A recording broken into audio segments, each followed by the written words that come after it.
Hello बच्चों, the question is from Coulomb's and the question says that four charges plus q minus q and minus q are placed respectively at the four corners A, B, C and D respectively of a sphere of side A. Calculate the force on charge q placed at the center of the sphere. So हमारा जो यहाँ की concept use होगा वो क्या है? की concept हमारा क्या है कि हमारा जो कूलम्स फोर्स है वो किसके इक्वल आता है?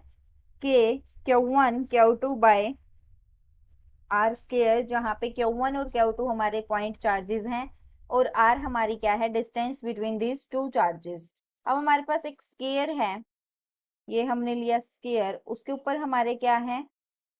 फोर कॉर्नर्स पे जो है चार्ज प्लेस्ड है। हमने माना कि हमारे जो चार्जेस हैं वो कहाँ कहाँ प्लेस्ड है? एक प्लस क्यू माइनस क्यू और माइनस क्यू, इस तरीके से हमारी ये फोर चार्जेस प्लेस्ड हैं। कहाँ? कौन से कॉर्नर्स पे? A B C D corners पे। ए पे हमारा क्या है? प्लस क्यू, बी पे भी प्लस क्यू, सी पे माइनस क्यू और डी पे भी माइनस क्यू। अब साइड जो स्केयर की दे रखी है वो कितनी है? ए है। तो डायगोनल क्या होगा स्केयर का? डायगोनल होगा जो, उसकी क्या वैल्यू होगी? अंडर रूट ऑफ 2 इंटू ए। तो सिमिलरली इस डायगोनल की भी यही वैल्यू होगी, अंडर रूट 2 इंटू ए। अब हमारा जो सेंटर पे एक चार्ज प्लेस किया गया है, यहाँ पे सेंटर पे हमारा जो चार्ज है वो है क्यू। अब यहाँ पे हमें क्या बताना है? फोर्स बताना है कि क्यू चार्ज पे फोर्स कितना होगा। अब क्या होगा? इस चार्ज से जो फोर्स होगा इधर साइड होगा।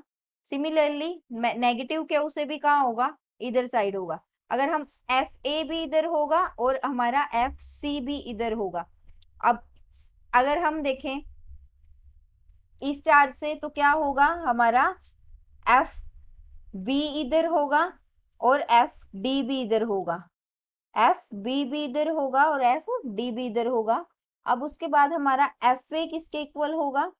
एफ ए और एफ बी हमारे क्या होंगे? इक्वल फोर्सेस होंगे, क्योंकि हमारे जो चार्जेस हैं वो सेम है। ये किसके इक्वल आएंगे? K into Q divided by R square. R कितना है? अंडर रूट 2a, तो ये आ जाएगा 2a स्केयर।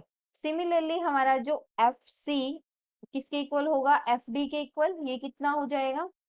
के Q into small Q divided bye same 2a square. अब ये हो गया। उसके बाद जो हमारा रिजल्टेंट फोर्स है वो किसके इक्वल आएगा? अब एफ ए प्लस एफ सी, सिमिलरली यहाँ पे भी F V plus F D. तो ये क्या हो जाएंगे? सारे चारों जो फोर्सेस हैं वो होंगे इक्वल, लेकिन क्या होंगे? एक जो साइन है, इनकी डायरेक्शंस हैं वो चेंज होगी। अब हमारा यहाँ पे एफ ए प्लस एफ बी एक साइड आ गया, एफ ए और हमारा क्या? F c. एफ ए प्लस एफ सी ये कितना हो जाएगा? 2k q into Q divided by 2a square. Similarly f b plus F d आ जाएगा, ये कितना? 2k q q divided by 2a square. उसके बाद हमारा जो रिजल्टेंट फोर्स होगा वो कौन सी डायरेक्शन में होगा? वो समवेयर इधर होगा। अब ये क्या आ रहे हैं? हमारे इक्वल आ रहे हैं दोनों फोर्सेस, तो ये क्या हो जाएगा? Resultant force.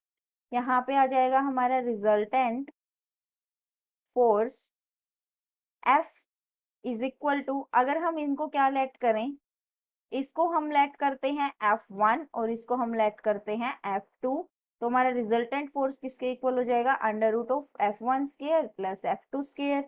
इसकी जो वैल्यूज है हमारे पास क्या आएंगी? ये हमारी कितनी आ जाएगी? k Q into Q divided by 2a, simple a square, note 2a, क्योंकि 2 से 2 हमारा क्या हो गया? Cancels out. ये भी हमारा क्या आ जाएगा? k Q q divided by A square. उसके बाद क्या होगा? हमारा जो फोर्स है F, वो किसके इक्वल हो जाएगा? Under root of F1 square plus F2 square. मतलब कि k Q Q by A square का स्क्वायर प्लस दिस स्क्वायर, तो ये क्या है? इक्वल है, तो 2 आ गया।